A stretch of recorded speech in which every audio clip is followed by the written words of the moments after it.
રાજ્યના નવા ડીજીપી તરીકે જીએસ મલિક બન્યા. અમદાવાદ કમિશનર જીએસ મલિકને કાયમી ડીજીપી બનાવવામાં આવ્યા.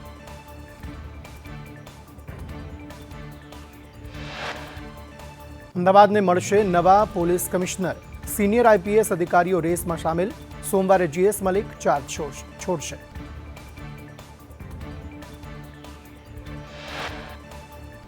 અમદાવાદના જીવરાજ પાર્ક નજીક મધુરમ ફ્લેટમાં ગેલેરી અને સીડીનો સ્લેબ તૂટી પડ્યો. સદનસીબે ઘટનામાં કોઈ જાનહાનિ નથી થઈ.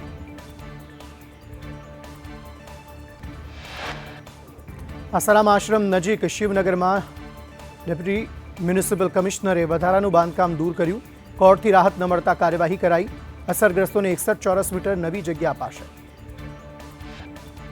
વધતી મોંઘવારી અને પેપર લીક મુદ્દે માંડલ અને દેત્રોજમાં કોંગ્રેસનું પ્રદર્શન. કોંગ્રેસ આગેવાનોએ સૂત્રોચ્ચાર સાથે મામલતદાર કચેરીએ આવેદનપત્ર પાઠવ્યું. અમદાવાદ મ્યુનિસિપલ કોર્પોરેશનનું મેગા ડેમોલેશન. મોટેરામાં 36 ગેરકાયદે બાંધકામ ધ્વસ્ત કરવાની કામગીરી હાથ ધરાઈ. પોલીસ ચુસ્ત બંદોબસ્ત વચ્ચે કાર્યવાહી. અમદાવાદના મોટેરામાં ભારે વિરોધ વચ્ચે ડેમોલેશન. ગેરકાયદે મકાનો પર બુલડોઝર ફર્યું. સરકારી જમીન પર ખડકેલ મકાનો તોડી પાડવામાં આવ્યા. અમદાવાદ મોટેરામાં સ્થાનિકોના વિરોધને લઈ એસ્ટેટ અધિકારીએ કહ્યું 1 વર્ષ પહેલા મકાન ખાલી કરવા જણાવ્યું હતું, છતાં ખાલી ન કર્યા. અમદાવાદ બોડકદેવની હોટલ પ્રાઇડમાં ફાયર વિભાગનું ચેકિંગ. ફાયર હોઝરીલમાં લીકેજ મળી આવતા ફટકારી નોટિસ. કેમિકલયુક્ત દારૂ વેચાણ પર સાંસદ મનસુખ વસાવાનો બફાટ. કહ્યું કેમિકલયુક્ત દારૂ કરતા ઘરે જાતે મહુડાનો દારૂ બનાવી પીવો સારું. અમદાવાદમાં મચ્છરજન્ય રોગચાળો અટકાવવા આરોગ્ય વિભાગની કાર્યવાહી. જિલ્લાના 9 તાલુકામાં 828 વેપારીને નોટિસ ફટકારી.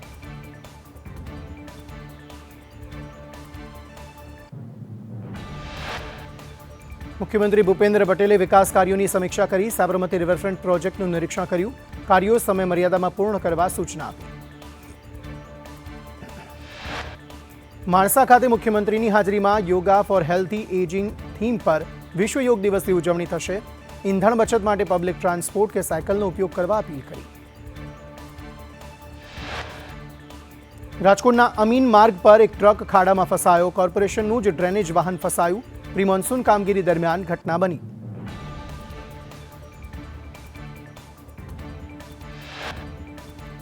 દેવભૂમિ દ્વારકામાં મધ્યાહન ભોજનના કરાર આધારિત કર્મચારીઓમાં આક્રોશ. પગાર વધારો અને કાયમી કરવાની માંગ સાથે આવેદન આપ્યું. જામખંભાળિયામાં પીજીવીસીએલની સમારકામની કામગીરીને લઈ 6 કલાક વીજ કાપની જાહેરાત. 7 જૂને જડેશ્વર, નવાપરા, યોગેશ્વર નગર સહિત વિસ્તારમાં પુરવઠો બંધ રહેશે.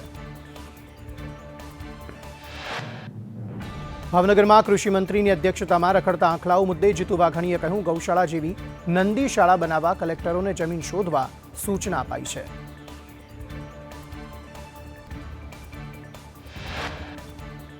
પાલીતાણાના સેંજળિયા ગામે અનુસૂચિત જાતિના સભ્ય અવગણના મુદ્દે સેંજળિયા ગ્રામ પંચાયત સામે ગંભીર આક્ષેપ. મહિલા સભ્ય કાજલબેન ગોહિલની અવગણના થઈ. જામનગરમાં ચોમાસા પૂર્વે મનપા સક્રિય. વરસાદી પાણીના નિકાલ માટે મુખ્ય કેનાલની સફાઈ. કમિશનર અને મેયરે સફાઈ કામગીરીનું નિરીક્ષણ કર્યું. ગીર સોમનાથ નજીક ખનીજ ચોરીનો આક્ષેપ. હિરણ નદીમાં ગેરકાયદે ખનન ચાલતું હોવાનો દાવો. ખાણ ખનીજ વિભાગ પર ગંભીર આરોપ. સ્થાનિકોની ફરિયાદ છતાં કાર્યવાહી નહીં. હળવદના રણછોડગઢમાં એક સાથે 5 નનામી નીકળતા ગામ હિબકે ચઢ્યું. ડમ્પર અકસ્માતમાં તાલુકા પંચાયત સદસ્ય સહિત 5 લોકોના મોત થયા હતા.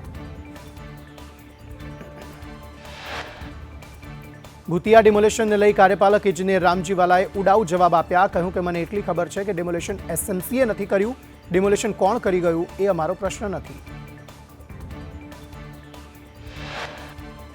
સુરતના વરાછામાં એસબીઆઈ 50 લાખ કેસમાં માસ્ટરમાઇન્ડ કુંદન ભગતને પટનાથી એનઆઈએ કોર્ટની મંજૂરી બાદ સુરત લાવવામાં આવ્યો. સુરતમાં ચોમાસા પહેલા ભૂવો પડ્યો. અમરોલી કતારગામને જોડતા તાપી બ્રિજ પર ભૂવો. પાલિકાએ માત્ર બેરિકેડ મૂકી આડશ કરી. સુરતમાં એસીબીની મોટી કાર્યવાહી. મનપાના આસિસ્ટન્ટ એન્જિનિયર રસિક પટેલ સામે ગુનો નોંધાયો. તપાસમાં 68.98 લાખની અપ્રમાણસર મિલકત મળી. આવક કરતાં 70% વધુ સંપત્તિનો ખુલાસો.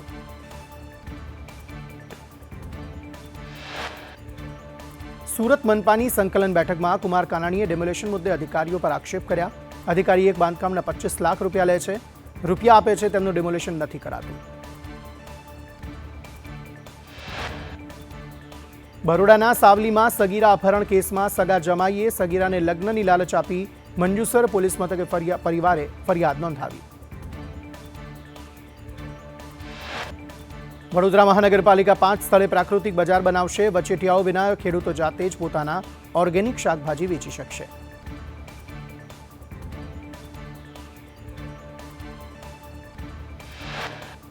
વડોદરાના ડેસરમાંથી યુવકનો મૃતદેહ મળ્યો. નવા કેસરાના મુવાડાના યુવકનો મૃતદેહ મળ્યો. 2 દિવસથી મૃતક ધર્મેશ પરમાર લાપતા હતો.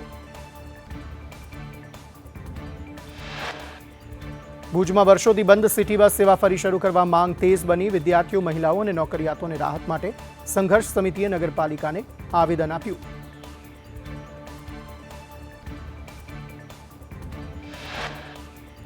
અંજારના સિનુગ્રામાં મોટું દબાણ હટાવાયું. સરકારી જમીન પર ગેરકાયદેસર કબજો કરતા દાઉદ ભચુનું દબાણ તોડી પાડ્યું.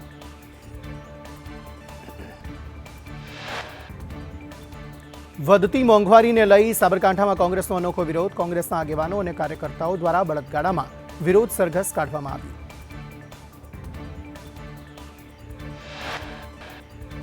પાટણ ઠાકોર સમાજના નેતા નવઘણજી ઠાકોરે કહ્યું, ઠાકોર અને કોળી સમાજને પૂરતું પ્રતિનિધિત્વ મળતું નથી. રાજ્યસભા ટિકિટ ફાળવણીમાં પક્ષપાત થયો છે.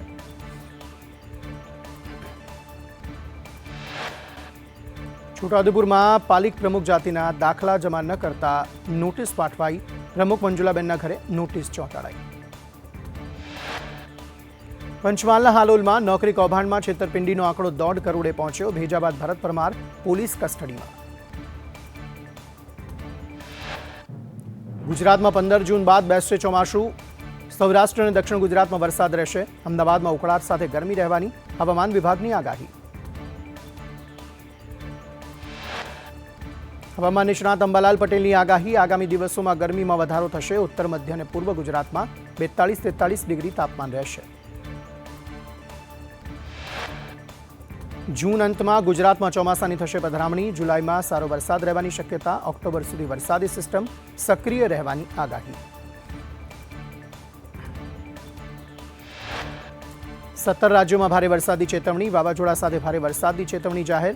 યુપી, બિહાર, દિલ્હી સહિતના રાજ્યોમાં એલર્ટ. 90 કિલોમીટર પ્રતિ કલાકની ઝડપે પવન ફૂંકાશે.